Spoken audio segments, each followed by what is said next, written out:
رسميا الجزائر تحدد منافس الودية الأولى لشهر جوان.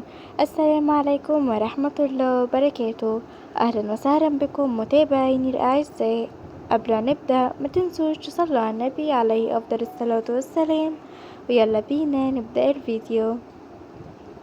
أعلن الاتحاد الجزائري لكرة القدم عن خوض المنتخب الوطني مباراة ودية أمام رواندا يوم 5 من شهر جوين المقبل على ملعب الشهيد حملاوي بمدينة قسنطينة، وسيلعب أشبال فلاديمير بيتكوفيتش هذه المباراة أياما قليلة قبل مواجهة ودية ثانية ينتظرها الجميع كونها تجرى أمام منتخب أوروبي سيكون اختبارا حقيقيا للخضر.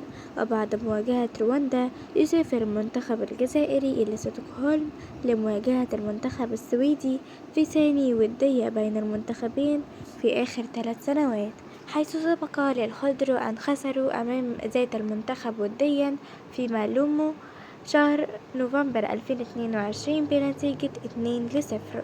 وبعد مباراتين وديتين شهر جوان يعود المنتخب الجزائري شهر سبتمبر إلى أجواء الرسميات باستئناف مباريات التصفيات المؤهلة لكأس العالم 2026.